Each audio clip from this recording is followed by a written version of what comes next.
Olá vocês! Estamos aqui inaugurando hoje o Mundialcast, um podcast com muita notícia e informação de comércio exterior sobre todas as questões aduaneiras em geral. Também vamos falar muito sobre a profissão do despachante aduaneiro, que é uma profissão pouco conhecida, né, e muito importante aí para a balança comercial brasileira.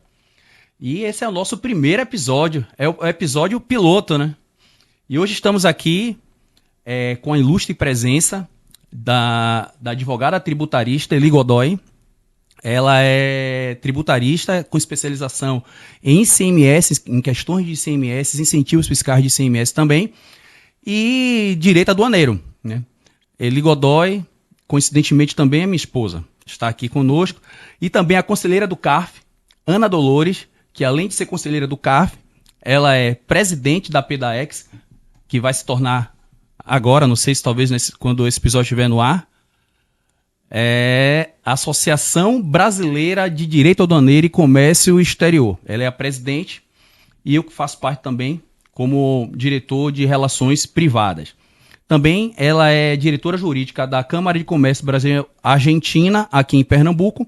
E também, Ana Dolores, ela é professora de Direito Aduaneiro e doutoranda também. Então tem um currículo aí muito vasto. Esse episódio de hoje promete, porque a gente tem duas feras aqui. No direito aduaneiro, em questões de compliance. Então esse bate-papo de hoje aqui vai ser muito direcionado para os cuidados que o importador deve ter, né, para ter uma melhor performance.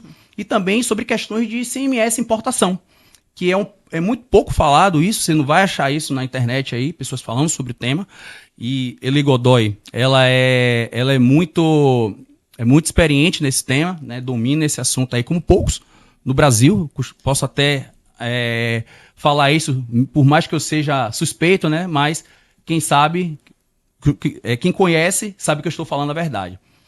E então, vamos lá, vamos começar. Eu gostaria de fazer uma primeira pergunta aqui para Ana Dolores, né? Em primeiro lugar, o que é o CARF e qual é o seu papel, doutora, no CARF? Vamos lá. Obrigada pelo convite. É sempre um prazer participar desses diálogos, né? A gente consegue abordar temas de maneira mais descontraída, trazer conceitos menos juridiquês, com menos juridiquês, né? E práticas mais comuns, corriqueiras, para quem está como importador e exportador. Mas antes, vamos explicar como é que funciona o contencioso tributário no Brasil, né? Isso é uma pergunta que até os alunos me fazem, é muito corriqueiro nas universidades os alunos não saberem que existem tribunais administrativos fiscais. O direito tributário ele tem uma característica muito peculiar, que difere dos outros direitos, porque você pode discutir a sua matéria tanto em âmbito judicial quanto no âmbito administrativo.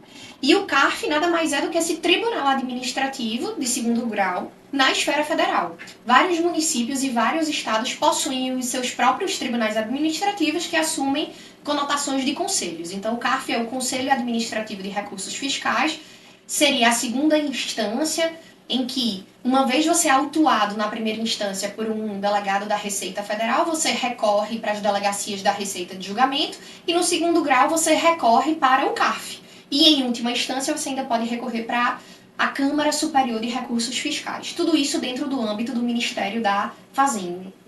Então, nós, conselheiros, temos a função de julgar processos administrativos fiscais, tributários e aduaneiros. A nossa função, de fato, é fazer essa revisão, esse duplo grau de jurisdição na esfera administrativa, reanalisando multas que são aplicadas pela Receita Federal, ou ainda processos de compensação, restituição, pagamento, demandas relacionadas a PIS, COFINS, imposto de renda e todos os is que existem aí no sistema tributário. A gente cuida lá dentro do CARF julgando esses processos através de um colegiado.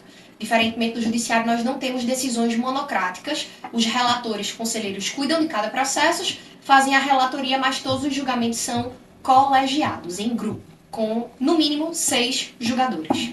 Então você, como uma das julgadoras, né, exerce esse papel muito importante, né, para essa resolução desses litígios aí, administrativos. Mas existe uma área específica que você atue ou é geral? Qualquer julgador ele pode atuar em qualquer tipo de tributo, tipo de situação, ou você trabalha numa área específica? Interessante. Não, de fato, o CARF existe uma distinção entre as câmaras de organização por uma questão de gestão dentro do próprio conselho. Então, nós temos 3 sessões, a primeira, a segunda e a terceira, e eu sou conselheira da terceira sessão. Na terceira sessão, especificamente, é uma sessão que trabalha tanto com tributos federais, imposto de importação, imposto de exportação, PIS, COFINS, ICMS na importação, além de questões aduaneiras. As outras turmas, a primeira e a segunda, cuidam dos tributos federais relacionados a imposto de renda, ITR, imposto sobre propriedade territorial rural e afins. Na terceira sessão, a gente cuida dos impostos relacionados às questões aduaneiras, além do PIS e da COFINS, que é a parte mais forte, é a demanda maior que a gente tem na terceira sessão, além do próprio CSLL, questões relacionadas ao ICMS na importação, também quando são questões atreladas à questão aduaneira, são divididos para facilitar a organização e o processo de julgamento. Além das sessões, a gente tem câmaras dentro dessas sessões. Então, na terceira sessão, nós somos hoje, salvo o melhor juízo, 6 câmaras.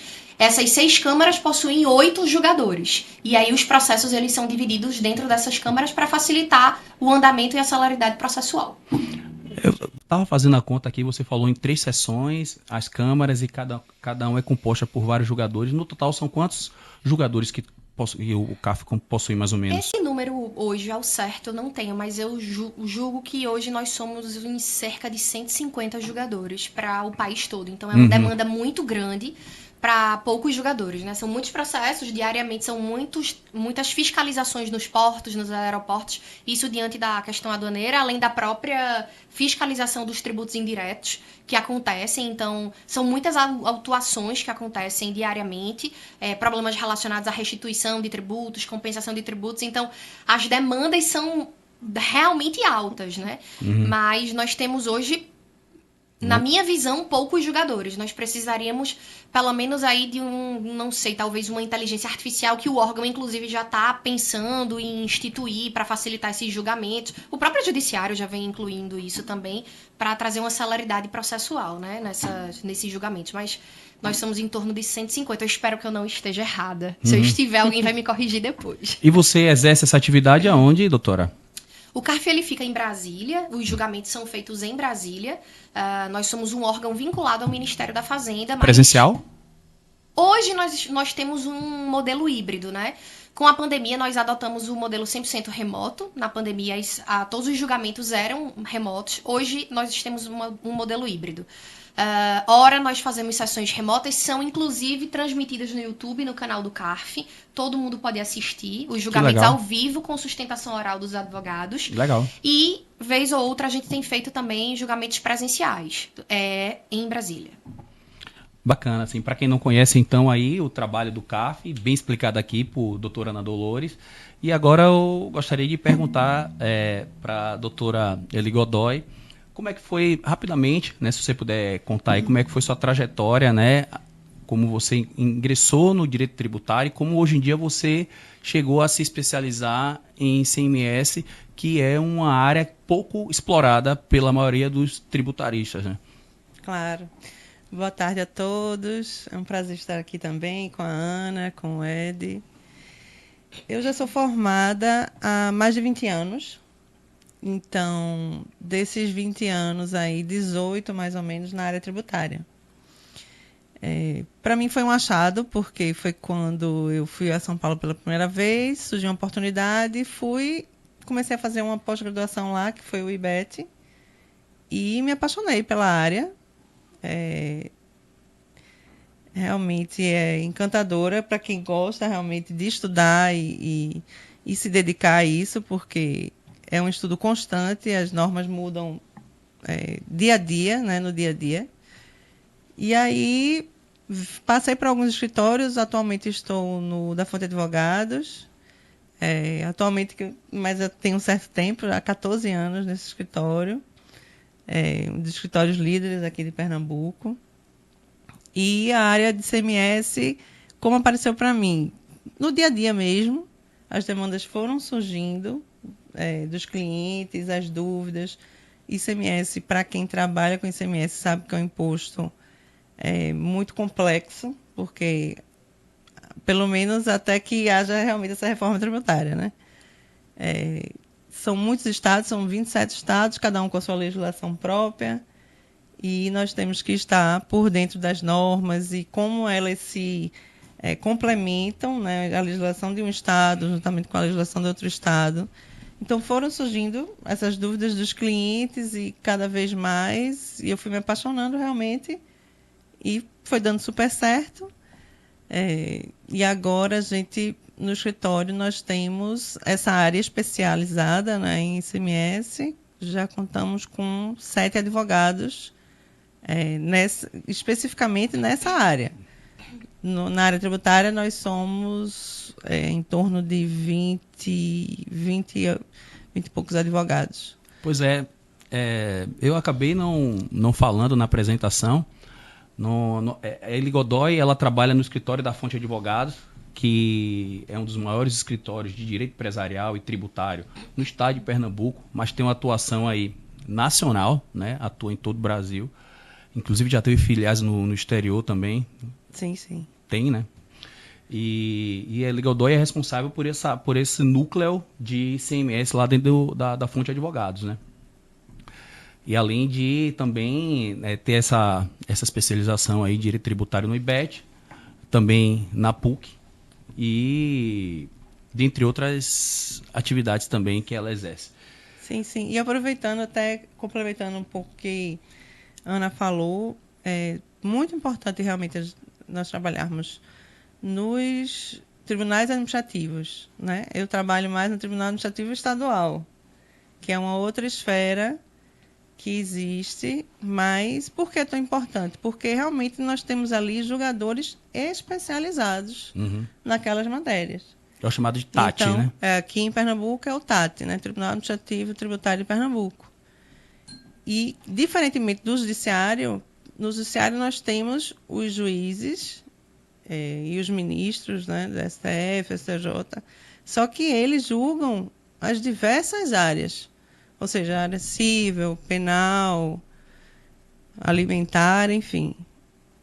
E para se chegar a uma especialidade de direito tributário, né, dentre tantas áreas, que haja um juiz especializado em direito tributário, e ainda mais vamos pensar aqui no imposto que eu trabalho, no ICMS, no judiciário, então é muito mais difícil você ver aquela complexidade de normas de uma forma, sendo julgado de uma forma, com digamos propriedade. assim, com propriedade, né? O que nós vemos muito bem nos tribunais administrativos, porque os julgadores só fazem isso, digamos assim, né?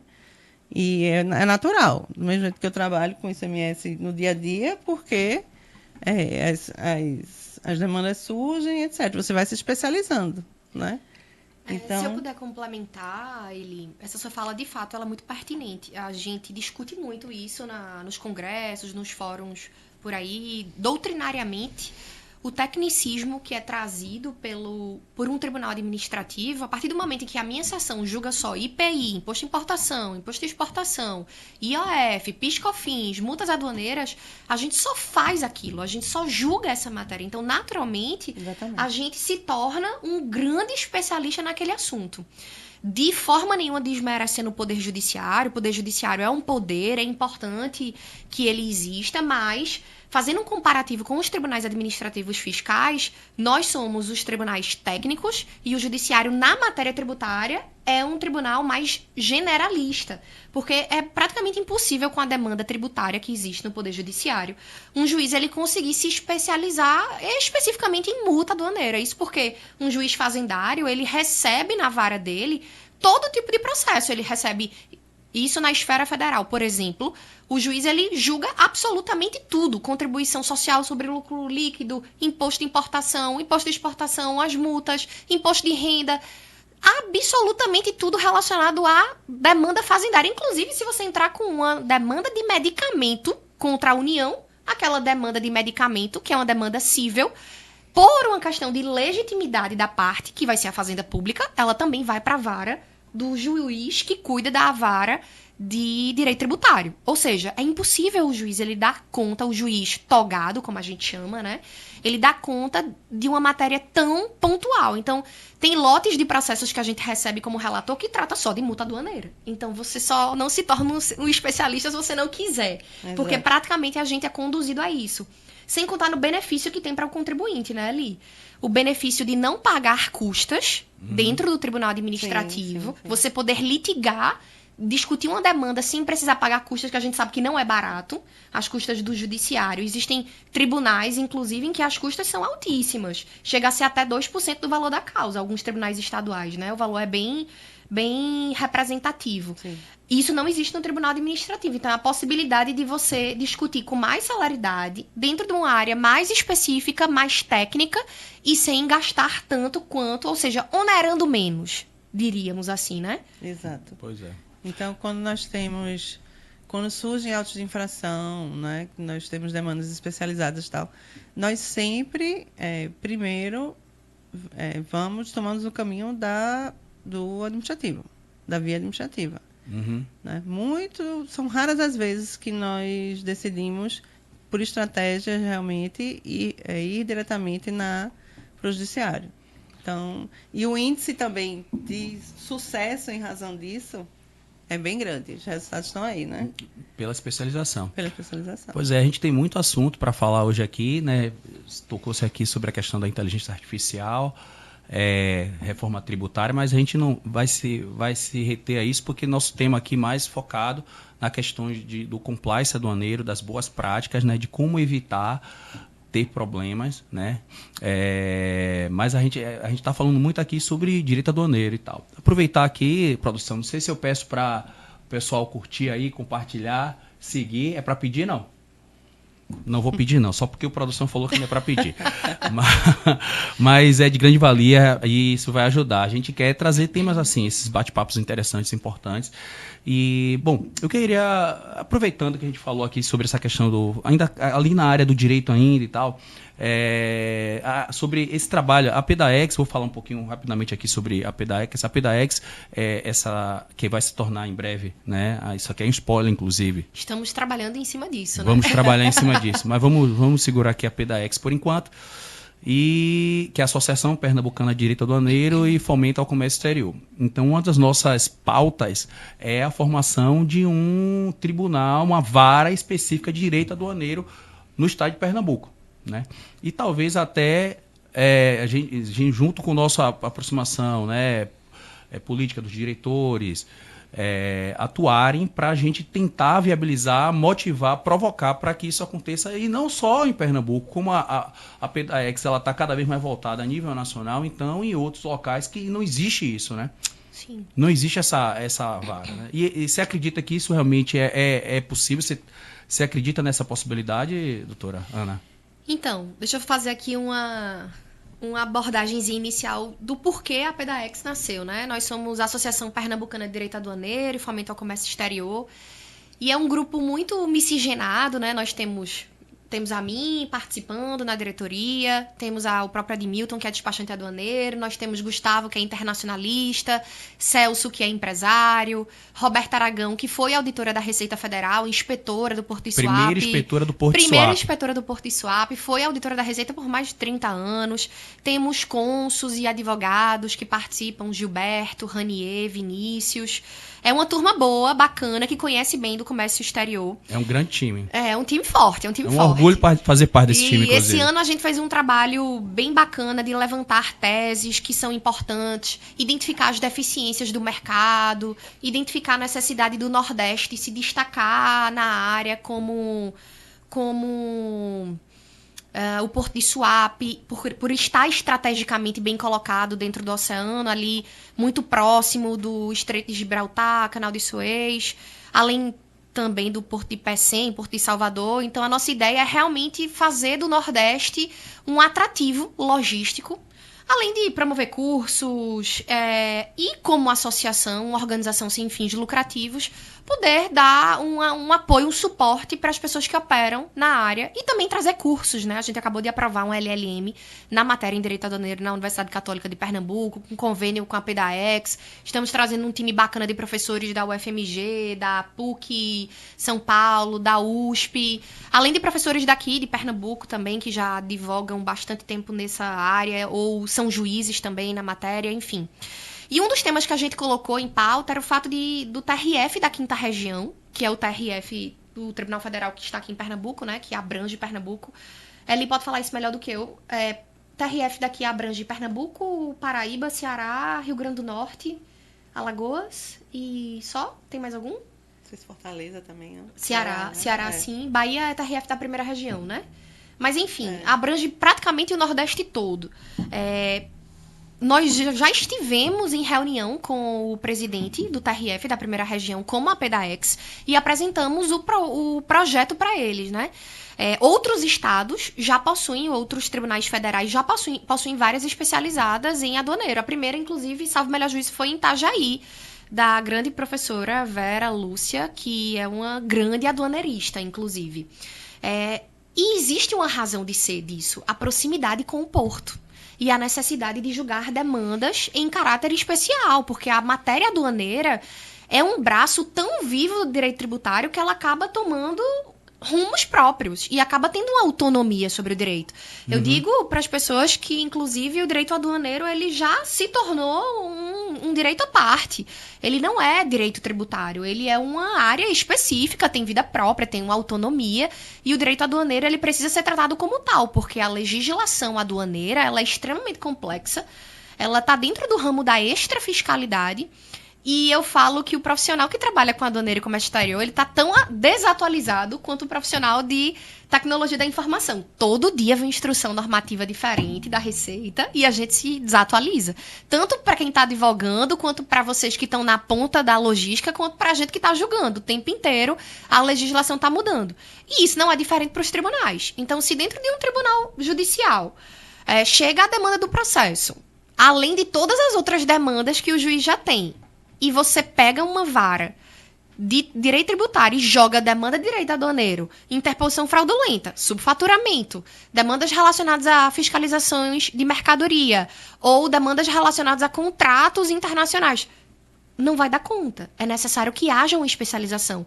E como ele falou, a especialização ela traz técnica para o processo e traz uma resolução processual mais efetiva e mais eficaz, seja para a fazenda pública, seja para o contribuinte. O fato é que a solução processual ela vai ser dada por alguém mais técnico.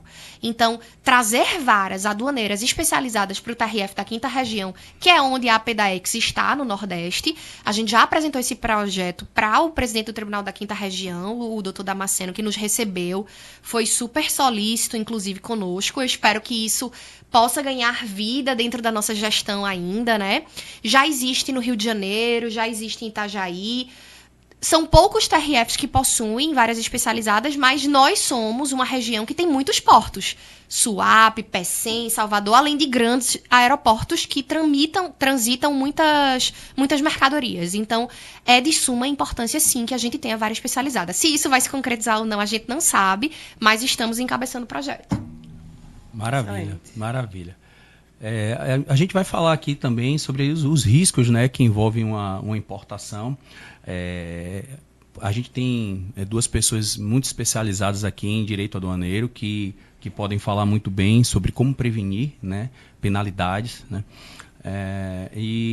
Bom, as penalidades hoje em dia que existem na importação podem ser multas, né? Você pode ter a pena de perdimento e algumas sanções também.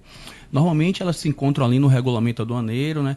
E hoje em dia eu tenho visto, porque estou falando nesse assunto, né? Eu tenho visto muitos problemas, né, com questões de classificação fiscal. Vejo bastante, né, classificação incorreta. Também essa questão do arbitramento do valor da mercadoria, né? Então, são multas pesadíssimas, por exemplo. Classificação fiscal é 1% do valor aduaneiro. É claro que tem ali um limitador que é 1% do valor aduaneiro da adição. A adição é onde está ali aquele NCM.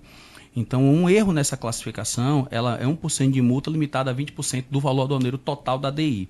Então, tem que tomar muito cuidado com isso, com essas questões, para evitar que vá chegar a um tribunal desse, ou até no próprio CARF, né, ter que justificar. Quando chega ali, realmente, o importador, às vezes, ele não concorda com aquela exigência colocada, com aquele auto de infração colocado pela Receita, mudando a classificação. Então, ele tem o direito, né, de questionar isso. Quando ele está certo, mas quando ele já faz errado, aí não tem muito para onde correr, realmente é pagar a multa, é sofrer essa penalidade e, dentre outras multas também, essa questão do valor, né? Eu acho que é uma questão interessante para a gente falar aqui também. Eu acho que eu vou voltar a pergunta contigo aqui sobre essa questão do subfaturamento. O que é que você tem visto lá no CARF, né, sobre esses julgamentos aí de subfaturamento? O que é que os erros aí de alguns importadores que acaba levando aí a toda essa questão problemática? Então, Ed, vamos lá. O CARF ele é muito dinâmico, então eu recebo todo tipo de processo aduaneiro, interposição fraudulenta, subfaturamento, erros na classificação fiscal. Talvez a classificação fiscal seja o tema mais espinhoso, porque é o mais complexo para nós julgadores e para quem atua no comércio exterior também é complexo, porque são mais de 48 mil códigos para classificação fiscal e cada vez mais, com cada atualização que vem da NESH, novos códigos surgem e a classificação ela fica mais abrangente. Então, não é fácil lidar com classificação fiscal. Mas pegando o gancho que você falou do subfaturamento, eu diria que talvez seja o campeão dos autos de infrações hoje nas aduanas. Isso porque, no meu entender, isso é uma visão muito minha, tá? Eu não falo aqui pelo órgão, eu falo com a licença poética acadêmica que eu tenho. Eu acho que existe ainda muita informalidade no comércio internacional. Quando eu observo as relações, até nas minhas pesquisas que eu desenvolvo no doutorado, eu observo que os importadores e os exportadores, eles não se preocupam muito com a transação em si. Eles querem comprar o produto e fazer com que o produto chegue no país onde a mercadoria vai ser comercializada. Ou seja, eu compro na China, quero que o produto chegue na China, eu faço o contrato de navegação, seja o modal aéreo ou o modal marítimo, mas eu quero que a minha mercadoria chegue de acordo com o preço que eu paguei. Ponto final. Essa é a preocupação do importador. Só que existem normas por trás que o importador precisa se preocupar, que são as normas da valoração aduaneira. Ou seja, os métodos pelos quais o preço da mercadoria vai ser arbitrado. Isso porque se eu tô aqui no Brasil, eu não tenho como saber como é que funciona o mercado na China, ou no Japão, ou na Inglaterra, ou dentro do próprio Mercosul. Precisam existir parâmetros para quando o produto ele adentre numa alfândega brasileira, no território brasileiro, a Receita Federal ela possa fazer a fiscalização daquela mercadoria. E essa fiscalização ela existe, obviamente, que é para garantir a incolumidade do consumidor, para saber se o consumidor ele está usufruindo de um produto que é lícito, que possui uma livre concorrência adequada, ninguém está subfaturando o produto, comprando produto abaixo do mercado, ou seja, prejudicando a concorrência interna no mercado, ou ainda evitando evasão de divisas e sonegação fiscal, porque ele não está pagando, retendo os tributos que são adequados, e a gente sabe que a tributação é necessária. Posso fazer só um adendo, desculpe lhe interromper, mas para explicar um pouquinho que muitas vezes alguém que pode estar nos assistindo não conhece muito bem sobre o processo de importação em si. Essa questão da valoração aduaneira, ela é muito importante entender o seguinte: o valor que você pagou é o valor que tem que ser declarado na declaração de importação. Exatamente. É o valor que tem que vir naquela fatura, então você não pode, de repente, pagar um valor a mais e colocar uma fatura menor. Muitas vezes o exportador, até para lhe ajudar, ele oferece isso. Ou alterar a fatura, que é invoice, colocando um valor diferente. Porque uma fatura menor para você pagar menos impostos, porque isso forma o valor aduaneiro, que é base de cálculo para os impostos de importação e toda a cadeia subsequente. Então, o valor que você efetivamente pagou é o valor que você tem que declarar. Então, isso é o X da questão, que você, importador, não pode cair nessa ilusão de querer pagar menos e achar que vai ficar impune o resto da vida. A gente não vive mais na era do escambo, né? A gente não tá mais há 100, 200 anos atrás, em que as mercadorias eram na base da troca ou se pagava com ouro, prata. Existem processos e procedimentos que a gente precisa cumprir. E os procedimentos dentro dessa valoração aduaneira são procedimentos sérios. Cada país tem o seu. E no Brasil nós temos um muito rígido, por sinal. A valoração aduaneira são métodos para identificar se o preço adotado pelo importador ele é um método adequado, se é um método correto. E aí nós temos vários métodos. O primeiro método é o método de declaração, ou seja, o valor que foi declarado na transação é o primeiro método que vai ser analisado. Tá, Ana, e como é que eu vou demonstrar que o valor que eu negociei é de fato o valor que está na minha declaração de importação? Existem várias formas de você comprovar isso. A primeira forma é você ter um contrato de importação, coisa que muita gente não faz.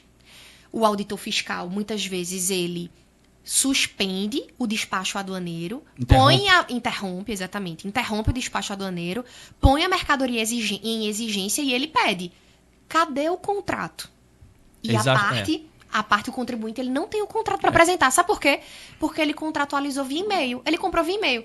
Tá, eu não posso comprar uma mercadoria por e-mail, Ana? Você pode, não tem problema nenhum. Mas o ideal é que você adote métodos de compliance, ou seja, métodos que mitiguem, que reduzam os problemas que eventualmente você pode ter. Até porque o contrato, ele não existe só para você comprovar o preço que você apresentou para a Receita, não. O valor da transação. Exatamente. Ele existe para garantir que sua mercadoria, se ela for extraviada no meio do caminho, você vai ter algum tipo de seguro atrelado àquela mercadoria. Ou se a qualidade não vier compatível com o que você contratou. Se a qualidade não vier compatível. Se você comprar um produto que é um produto novo, mas vier um produto usado, a gente sabe que o Brasil não permite a comercialização de vários produtos usados. Inclusive, agora veio uma lista recente de ex-tarifários que são proibidos para produtos usados. E se você entrar com um produto usado no Brasil e declarar na sua importação que o produto ele é novo, você vai de cara ter uma pena de perdimento. E não só isso, você pode responder para fins criminais por contrabando. Porque você declara uma coisa e veio outra.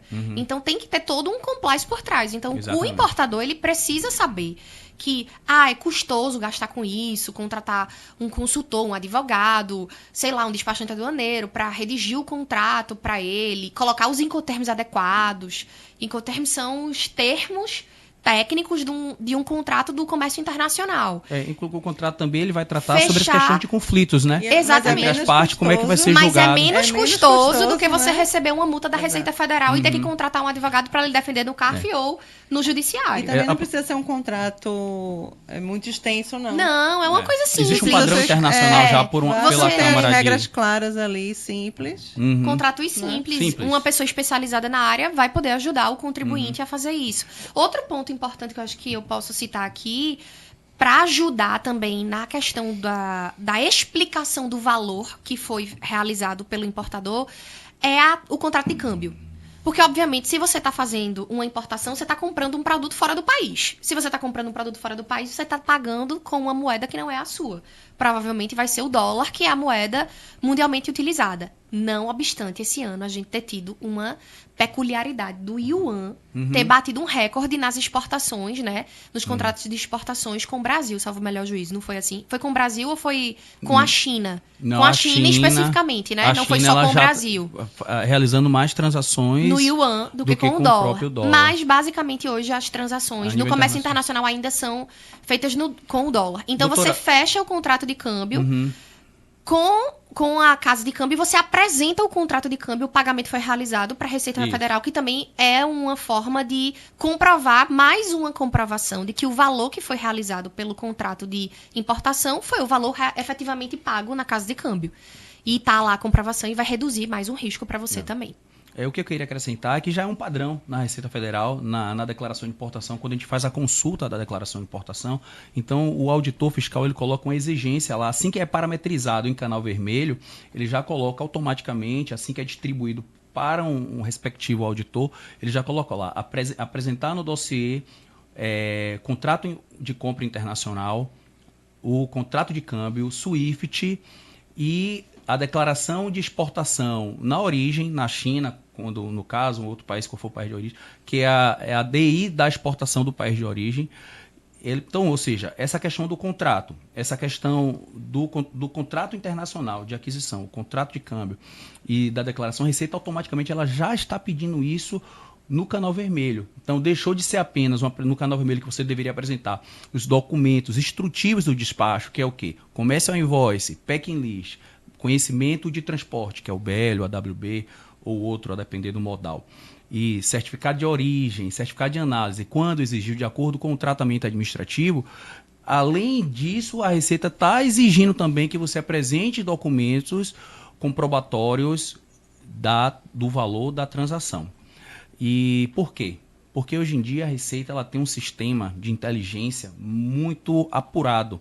Existe um sistema chamado CISAM, é uma inteligência artificial que muito antes do ChatGPT ser lançado, a Receita já tinha esse sistema, e é um sistema de aprendizado de máquina, então ele consegue se auto-evoluir de acordo com o histórico das operações, então ele consegue pegar todas as DIs, todas as informações, quem é o exportador, quem é o importador, então ele consegue, a partir disso aí, já definir no gerenciamento de risco quem é mais provável de estar errado. E o próprio sistema, o CISAM, ele já indica o erro é esse ou esse. Normalmente sobre classificação fiscal e descrição da mercadoria. Então, normalmente, ele já aponta para o auditor fiscal o que é que ele deve executar naquela operação. E existe um outro sistema também, esse é mais novo, chamado Anita, que já esse aí trabalha muito essa questão do preço. Então, a Receita ela consegue, de acordo com um montante de operações a nível nacional, já fazer uma média de preços mínimos, né? Então, ela pega ali os 10 menores preços, cria uma média, e se você estiver importando abaixo daquele valor, automaticamente o sistema já lhe joga no Canal Vermelho e automaticamente o auditor já vai lhe pedir esses documentos comprobatórios. Então, de repente, se você tem uma importação que você realmente está declarando o valor correto, porém, por qualquer questão comercial, porque muitas vezes a Receita usa o quê? Para poder comprovar, fazer o arbitramento do preço. A gente já viu casos, inclusive, na prática. Ela usa lá o print do Alibaba. Consulta no Alibaba, vê lá no Alibaba o preço está tanto, você está declarando tanto. Mas espera aí, o preço do Alibaba ali não é o preço final de negociação, é um preço de prateleira, um preço de e-commerce praticamente. Então, um preço generalista. Muitos importadores têm relações com os chineses de muitos anos, são estratégicos para o mercado, então eles conseguem ofertar preços menores pelo volume, pelo histórico, pelo bom pagamento, vários outros fatores que influenciam no preço. A gente falou aqui sobre essas regras que o importador tem que cumprir. A Receita Federal também tem regras a cumprir. A norma, o direito vale para todos, né? As normas, o regulamento vai para todos. A Receita é legalista, ela tem que seguir ali o que manda a norma, assim como o importador também tem que seguir essas regulamentações dentro de um processo de compliance. Então, isso tem que ser respeitado. Então, falando assim, essas questões do que a Receita vem fazendo hoje em dia, né? Muito greve, dia do Canal Vermelho, agora teve recentemente aí, foi um alerta a nível nacional, foi no dia 6 de dezembro, dia do Canal Vermelho. Então, em Pernambuco, na 4ª região fiscal, a gente não teve essa incidência, porém em Santos tiveram várias DIs parametrizadas em Canal Vermelho. Várias mercadorias apreendidas. Retidas. Retidas antes até do envio à Receita Federal. Né? Pois conta esse caso que passou por você recentemente. Nós tivemos um cliente que teve mercadorias que foram retidas antes de chegarem até para serem recepcionadas, que esse é o termo, antes de serem recepcionadas pela Receita. Pelo armazém alfandegado. Já teve a mercadoria retida. E foi uma enxurrada de liminares, não só o nosso cliente, mas outros diversos em São Paulo. E tiveram que se socorrer do judiciário para que o judiciário desse uma medida liminar, né, garantisse, através de uma medida liminar, que essas mercadorias passassem por essa retenção e fossem realmente desembaraçadas, ou seja, fossem enviadas para a Receita Federal para posterior desembaraço. E aí nós conseguimos, acho que de primeira mão, foi ontem ou hoje, uma medida liminar nesse sentido. Para que a Receita libere o armazém alfandegado a recepcionar a carga para, a partir daí, o despachante registrar a DI e iniciar o despacho aduaneiro e a conferência. Ou seja, essa greve da Receita foi mais ou menos quanto tempo para poder liberar? Eu acredito que demorou mais de 10 dias, não? Exatamente. Para poder fazer uma recepção. Ou seja, é um procedimento prévio ao despacho. Então, essas paralisações da Receita vêm afetando de alguma forma negativamente o comércio exterior. Eu costumo dizer, inclusive, desde a época da pandemia, o comércio exterior não enfrentou um período tão conturbado, tão confuso, muito pouco justo, no meu ponto de vista, aqui é Edmilton falando, pelo que eu já trabalho na área há mais de 20 anos, comecei no ano 2000, me tornei ajudante despachante aduaneiro, então nunca vi um comércio exterior como esse. Aqueles preços de frete que foram ofertados no período da pandemia de $15 mil, é absurdo. Hoje em dia está em média em $2 mil, $3 mil. E nesse caso ainda tem uma questão, porque o judiciário ele só concede as liminares após ultrapassado um prazo de 8 dias, né? Que é o prazo que está no decreto No regulamento que regulamenta as questões aduaneiras, exatamente. Então, o que fazer se quando, via de regra, o judiciário só permite após 8 dias de que já está com a Receita Federal, né? Ou seja, a Receita tem um prazo de 8 dias para desembaraçar. Não desembaraçou, termina de eliminar. Nesse caso, as mercadorias sequer estavam com a Receita. Era um procedimento prévio.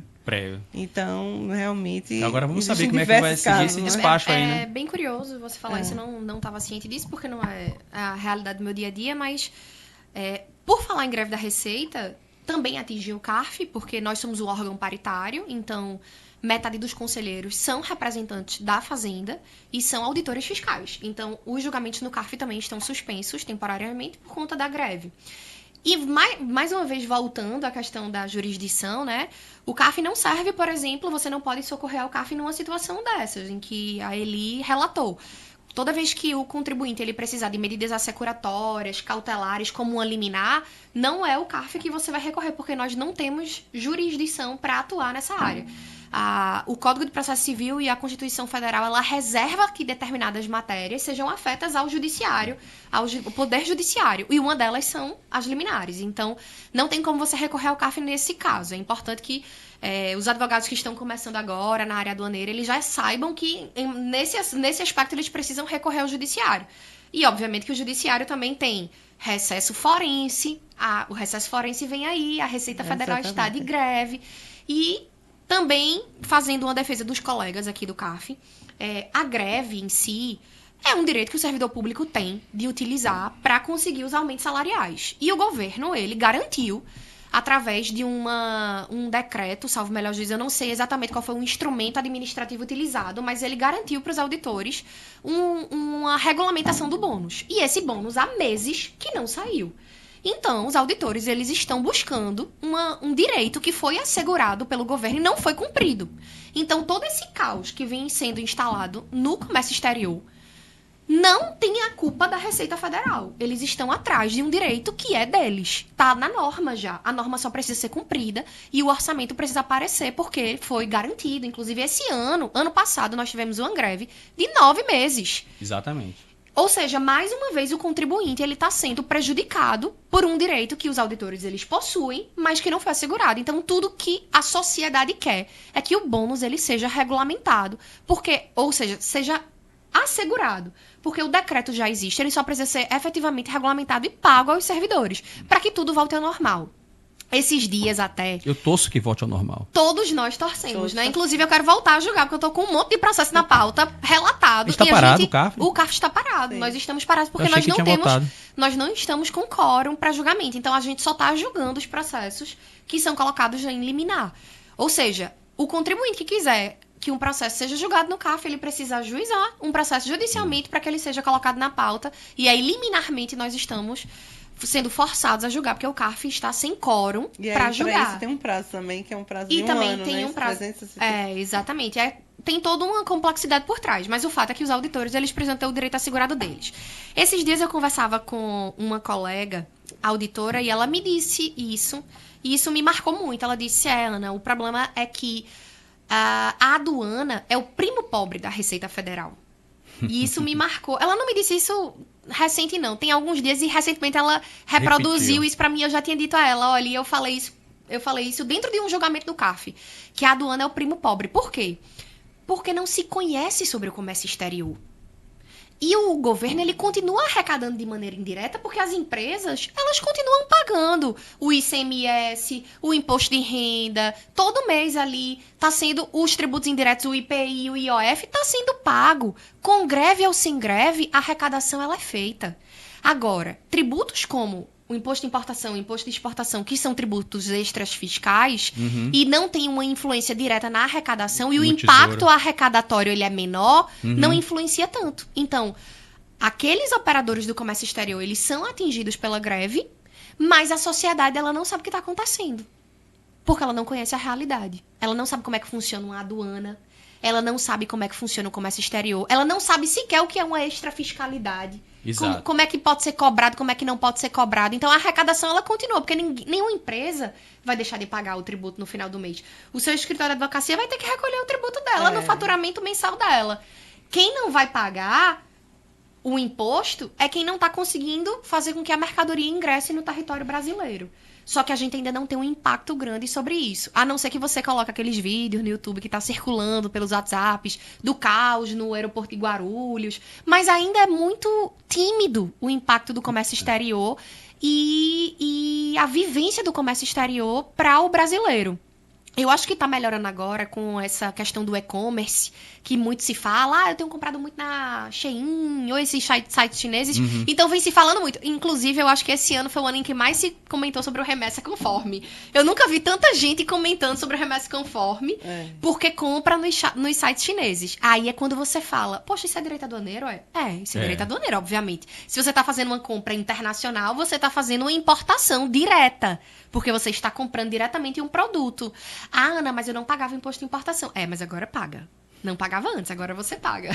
Porque agora as relações elas estão sendo controladas. Isso porque a Receita está cada vez mais se aparelhando, tá se sofisticando e fechando o cerco, né? O novo processo de importação, que ano que vem vai passar a vigorar de uma forma mais ampla, né? Que é o quê? Do INPE, no Portal Único Siscomex, que é o catálogo de produtos. Então, a partir, se eu não estou enganado, de março de 2024, praticamente mais de 60%, 80% das operações você vai poder fazer por meio do INPE e a ADI ela vai ser descontinuada em breve. Então, a do INPE, ela vem... O novo processo de importação, ele vem com o objetivo de capa, né? A embalagem dele é o quê? Agilizar os processos, otimizar os processos, facilitar para que o processo seja mais rápido, seguindo aí o que determina a Organização Mundial das Aduanas, ao qual a Receita Federal também faz parte. Mas, por detrás dessa embalagem, tem o quê? A Receita ela está se aprimorando para atender, para fiscalizar cada vez melhor com um contingente menor de fiscais. Então, por detrás disso está nisso. Então, o importador ele tem que começar a atentar para isso, a se preparar para esse novo momento, que cada vez vai ser mais complicado para quem trabalha errado e vai ser melhor para quem gosta de trabalhar certo. Por falar em compras chinesas que são feitas pela internet, não é só o imposto de importação que é pago, o ICMS também é pago, né? Aproveitando, a gente estava falando aqui, esse nosso podcast aqui, ele não vai seguir uma ordem, uma cadência única, não. A gente vai aí surfar na onda. Importante é o resultado final. Temos ali já, deve estar passando para vocês aí 47 minutos. A gente quer terminar antes de 1 hora. É tanta coisa para falar, né? Inclusive, eu tô aqui me segurando. Queria falar mais algumas coisas, mas vai ficar pra... Você já me convide para os próximos, que eu quero voltar para falar isso aí. Teremos, inclusive, vou mandar a pergunta aqui para a advogada Eli Godoy. Essa questão da nota fiscal, da tributação na nota fiscal de remessa, né, entre filiais. Eu soube aí que houve um julgamento e tal, e que essas regras aí estão para ser mais clarificadas aí, porque isso eu sei que existe aí uma dúvida muito grande. Alguém diz, tem gente que fala assim, não, se você vai transferir entre filiais, não é tributado. Já tem, não, é tributado. Inclusive já escutei... É uma confusão grande. Escutei contadores já, essa controvérsia aí, né? Não, tributa, não tributa. O que foi que aconteceu aí recentemente? Bom, tivemos várias mudanças, pessoal. O primeiro ponto é que transferências entre estabelecimentos, ou seja, quando um estabelecimento que é do mesmo contribuinte, uma filial, né? Matriz e filial, vamos colocar assim. E ele vai realizar uma transferência de mercadorias, de produtos, podem ser mercadorias importadas, por exemplo, já que estamos falando aqui de Comex, né? Não é fato gerador. Essa transferência ela não é fato gerador de ICMS, né? Então, isso já foi decidido pelo STF, na ADC 49, e restou pacificado. Não é fato gerador de ICMS. Porém... Isso porque não há comercialização de mercadoria, é uma mera transferência entre exatamente. empresas que Isso é fazem parte nítido do pra mesmo mim. grupo econômico. Não há uma transferência chamada de titularidade, né? Então, como você não transfere a propriedade para um outro contribuinte, é do mesmo contribuinte, então não é fato gerador. O STF já decidiu dessa forma. Porém, na modulação dos efeitos dessa decisão dessa ADC 49, quando ele foi julgar os embargos de declaração, decidiu-se o quê? Que a partir de 2000... Para quem vale isso? Para todos os contribuintes a partir de 2024. Desde que os estados regulamentem essa questão, né? Salvo também aqueles contribuintes que já tinham ações judiciais. Então, quem já estava discutindo se havia ou não incidência ali, através de uma ação judicial própria, você não precisa pagar nas suas remessas o ICMS. Quem não tinha ação judicial, só a partir de 2024, com a regulamentação dos estados. E a confusão está aí, porque já editaram 2 convênios. Eles editaram, primeiramente, um convênio que não teve aderência do Rio de Janeiro, então esse convênio caiu. O CONFAS editou um segundo convênio que agora está em vigor, porém não teve também aderência do Amazonas. Então, por se tratar de uma isenção, porque se não é fato gerador de ICMS, é como se houvesse uma não incidência. Vamos chamar aqui de isenção, são institutos diferentes, mas só para conceitualmente, né? Então, facilitar. Como se trata de uma isenção, teria que ter uma congruência de todos os estados. Todos deveriam aderir ao convênio CONFAS. Não houve pelo estado do Amazonas. É possível e é provável que esse convênio também caia.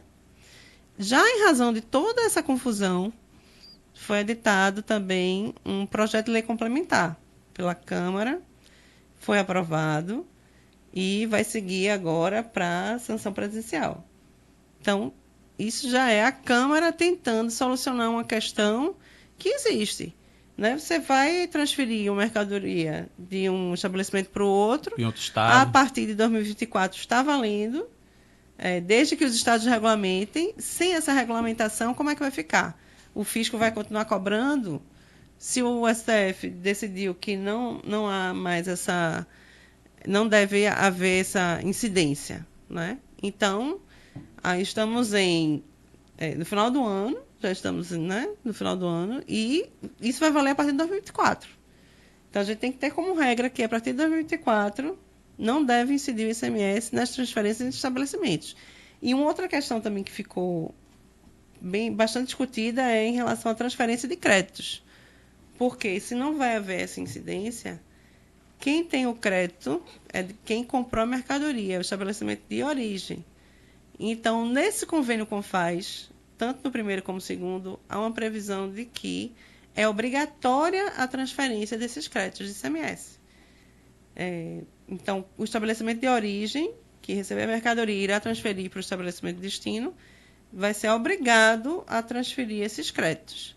E tem estados que defendem que não deveria ser obrigatória, deveria ser a critério do contribuinte, porque pode ser que o estabelecimento de origem tenha outras operações e que para aquele contribuinte, seja melhor e mais rentável, até para um planejamento tributário, ter aqueles créditos no estabelecimento de origem. Então, a definição também de como ficará essa transferência de créditos de ICMS, se será obrigatória ou não está decidido ainda. Vai depender da aprovação desse projeto de lei, mas para os importadores aqui é importante saber que se fizer um desembaraço, por exemplo, de uma mercadoria aqui no Porto Suape, com a empresa daqui de Pernambuco. Com a empresa daqui de Pernambuco, e ele desejar... Tem uma filial na Paraíba. Enviar essa mercadoria para a Paraíba, ele não vai precisar pagar o ICMS nessa transferência a partir do ano que vem. Isso é para a turma ver que direito tributário brasileiro não é para amadores. Isso pra gente ver que a regulamentação tributária brasileira é complexa, é confusa e que venha, pelo amor de Deus, uma reforma tributária justa e eficiente. Uma boa, porque essa é do jeito que está. A gente tem 10 podcasts só para falar da reforma. Na verdade, nós passaríamos aqui em 60 anos falando da reforma tributária e não teria fim. Então, exato. Vai ser uma maratona de podcast. Nossa produção ali vai ter que passar 24 horas trabalhando sem parar, só pra gente falar sobre reforma tributária, sobre complexidade tributária. Sobre CARF, sobre greve. Tudo isso. Deixa eu só fazer, porque eu tava me segurando aqui na cadeira pra completar uma coisa que você falou aí. Você Jogue disse, duro, doutora. A lei, ela vale não é só para o contribuinte, a lei vale para a Receita Federal. Qual é a vantagem no sistema paritário do CARF hoje? Que eu queria muito compartilhar isso com quem puder ouvir e assistir esse podcast.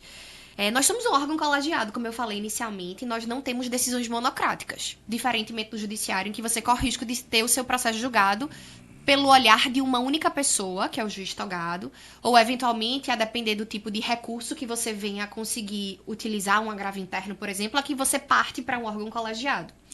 No CARF não existem decisões monocráticas. Ainda que eu seja relatora de um processo, o processo naturalmente vai ser escrito por mim, mas vai ser analisado pelos meus outros colegas conselheiros da minha sessão. Rola muita briga na hora? Não, nós somos parceiros. Acaloradas. As discussões eventualmente ficam acaloradas. Você ainda tá treinando boxe ainda ou já... Não, eu sou uma nordestina efusiva, então eu defendo o meu ponto de vista. DNA de lampião aí nas veias, né? Exatamente. Não, brincadeiras à parte, existe um respeito muito grande entre os conselheiros, mas o diálogo e a construção doutrinária que é feita dentro do CARF é extremamente saudável para o sistema. Isso porque muitas vezes a gente traz da nossa carreira extra, fora CARF, antes do CARF, né? A experiência que a gente tem nas aduanas, os auditores trazem as experiências que eles têm nas fiscalizações, então a gente consegue otimizar os julgamentos e trazer uma oxigenação melhor para o julgamento, ou seja, é o olhar de 6 ou até 8 julgadores para uma questão mais complexa. Então não é só uma pessoa decidindo, são várias pessoas decidindo, e é óbvio que a decisão ela vai ser dada em maioria. Pode ser que, inclusive, eu sendo relatora do processo, eu seja voto vencedor. Mas só por que eu quero falar isso? Porque no caso de subfaturamento lá no CARF, a gente discute sim essas matérias. A gente analisa o contrato, a gente discute as questões da valoração aduaneira, a gente utiliza os parâmetros da valoração, ou seja, primeiro o parâmetro é o valor de transação. Ok, o contribuinte trouxe a documentação, vamos analisar. Depois, não trouxe, então vamos para o segundo método. Qual é o segundo método? A valoração baseada nos produtos similares. Não pode ser genérico. Ainda que a Receita ali tenha produtos, tenha processos de inteligência artificial para dizer que o valor de mercado é X, é necessário que a comparação ela seja baseada numa comparação idêntica ao produto que você está comprando.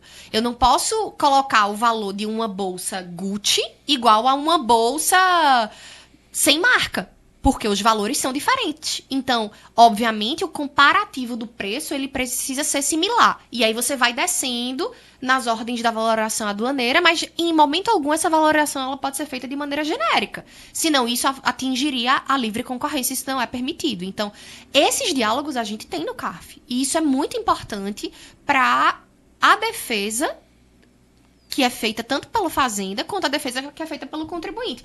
E aí a possibilidade de uma decisão com olhar de 6 julgadores ou 8 julgadores, ela ser mais justa, é bem provável que ela aconteça. Não que o judiciário não seja justo, mas o nosso olhar acaba sendo mais técnico. O modus operandi que o Tribunal Administrativo usa, né? Acho que a advogada pode falar, acaba dando um tecnicismo melhor para a matéria e para o sistema tributário ser efetivamente justo como a gente espera que ele seja, né? Pois é. E essas regras, né, de valoração aduaneira é uma regra internacional, né? Através do GATT, ou seja, do AVA-GATT, a Acordo de Valoração Aduaneira do GATT, que foi convencionada internacionalmente em Genebra e vale para todos, né? Vale para a Receita, vale para o importador no Brasil, o importador na Índia, o importador em Portugal. A turma do Mercosul. Então tem que ser respeitado. Isso aí que a gente luta, né? O direito aduaneiro ele está aí para lutar sobre essa questão. o CARF está para julgar sobre isso aí. O despachante também, para poder orientar o cliente, sempre orientar, sair um pouquinho daquela caixinha de eu sou um entregador de papel, ou eu sou um mero digitador de DI ou de DUI, né, entender da regulamentação aduaneira para poder dialogar com o possível advogado se for necessário, ou também orientar o cliente para evitar esses problemas, né?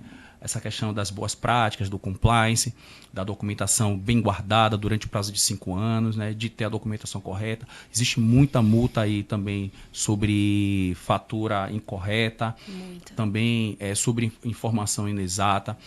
Várias penalidades que poderiam ser evitadas. Bom, a gente passou rápido. 59 minutos e 30 segundos. E eu ainda tinha coisa para falar. Olha, para mim não passou 10 minutos, foi rápido demais, um papo aqui muito agradável com essas duas pessoas assim que eu gosto muito de estar por perto, de trabalhar, de ter essa troca de informações. A gente sempre está trocando informações. Eu com Eli, como a gente está no mesmo teto, na mesma residência, então a gente acaba trocando muita informação ali. Ela me ajuda de lá, eu ajudo com as partes práticas também, assim como também Ana Dolores, como a gente está muito próximo aí através da PDAEX, a gente trabalha sempre junto, praticamente se fala quase todos os dias, né? A gente discute bastante. Nessa luta para difundir o direito aduaneiro, mas quando eu falo em difundir o direito aduaneiro, eu também tenho que puxar a sardinha um pouco para o meu lado, como despachante aduaneiro, é a questão aduaneira como um todo. E o aduaneiro, ele nada mais é do que logística e normas. Isso. Impostos um pouquinho de regulação, normas. Um pouquinho de tributos. São tributos e normas. Então, o direito aduaneiro é o despacho aduaneiro em si. Então, a gente luta muito por isso também. Lutamos também junto na Câmara de Comércio do Brasil. E é isso que a gente quer na PDAEX também, né? Fomentar a discussão. Por isso que no grupo, todo dia, a gente tá com os outros diretores também conversando, discutindo. Vocês viram essa legislação nova, seu normativo? Olha esse dado aqui de importação e de exportação. A gente quer construir. O Brasil precisa disso, né? Dessa construção, desse diálogo no comércio exterior. Desmistificar o assunto para que todo mundo consiga participar e fique, de fato, sabendo o que acontece com as comprinhas da China que a turma faz pela internet. Eu gostaria de agradecer também aqui aos auditores fiscais da alfândega, né, da aduana, que como é uma área muito fechada, muito restrita, e eu sei que existe toda uma problemática, essa questão de bonificação que o governo não cumpre, eu sei que existe uma baixa de efetivo. É claro que vai existir alguns conflitos ali pontuais, né, em alguns que a gente está aqui para defender, eu no caso, como despachante, para defender o interesse do importador nessas situações. Então a gente busca ali advogar em nome, como despachante, advogar entre aspas, né, para o importador, defender o interesse dele, defender o direito dele dentro de um processo administrativo de importação. Mas de toda forma eu sou muito grato e honrado, né, por ter essa oportunidade de trabalhar com auditores fiscais tão bem preparados, né? Inclusive, eu acho que a gente já estourou o tempo, 2 minutos, mas dá para falar sobre mais uma coisinha, só mais uma coisinha.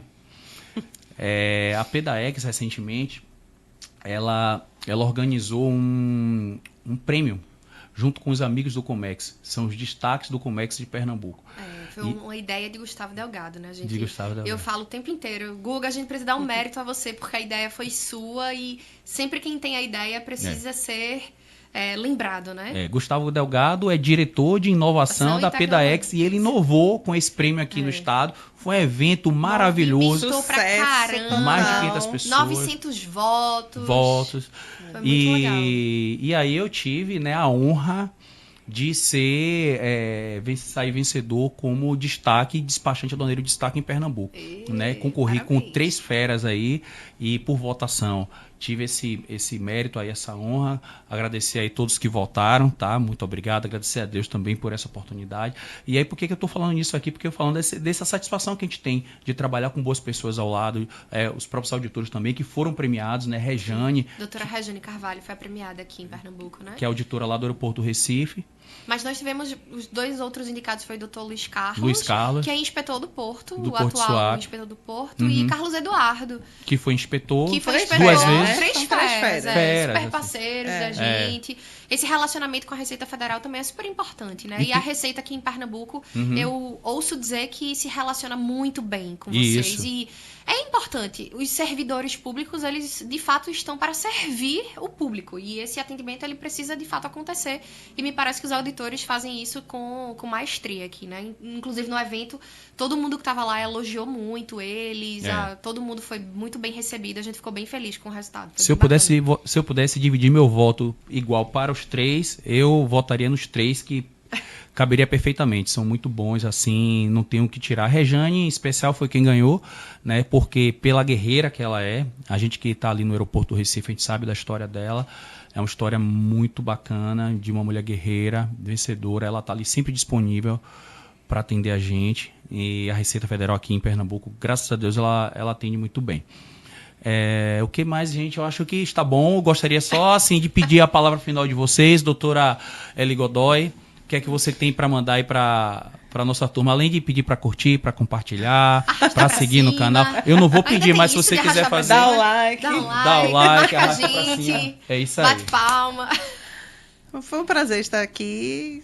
Estou aqui à disposição para os próximos podcasts. Vai ter que ter repeteco, hein? Eu agradeço você, também pelo doutora. Convite. É um prazer dividir com pessoas tão bem preparadas, né? Eu sempre gosto de dizer que é perto dos bons que a gente fica melhor. E queria dizer que é pouco tempo pra mim, porque eu falo muito, então 1 hora tem que ser só pra mim. Doeu o chute que eu lhe dei aqui embaixo. Eu já estou me convidando para os próximos, porque eu tenho várias pautas pra gente discutir. A gente tem podcast pra gravar ainda. Mas muito obrigada, Ed. É sempre um prazer caminhar ao seu lado e valeu, discutir gente. E construir coisas bacanas para o nosso país, né? É isso aí, gente. É comércio exterior na prática. É uma conversa bacana aí com essas duas mulheres, né? Mulheres do comércio, mulheres do direito aduaneiro, aqui presente. Foi selecionada ali a dedo, assim, não por ser minha esposa, nem por a gente ter essa relação na associação também, mas eu pensei, primeiro episódio em produção, tem que escolher aí pessoas aí que realmente agreguem dentro desse contexto, né? E hoje em dia, confesso que eu prefiro muito trabalhar com mulheres no meio do comércio exterior do que com homens. Nosso escritório lá, por exemplo, a gente tem 6 mulheres. Isso dá uma pauta, hein? Dá uma pauta. Dá uma pauta. Mulheres no Comex. Eu acho, ela possui ali características ali essenciais que ajudam a eficiência, a prudência dentro de uma operação, né? A qualidade, a preocupação, enxergar no olhar do cliente. Né? O toque feminino. O toque feminino Eu sou muito agraciado, sou muito sorte. E aí, vocês podem dar um até logo ali pro pessoal do Obrigada, YouTube. Pessoal. Valeu. Acompanhem o podcast. Isso aí, valeu. Mundialcast. Próximo, todo mês vão ter episódio para vocês aí, então acompanhem. Até breve.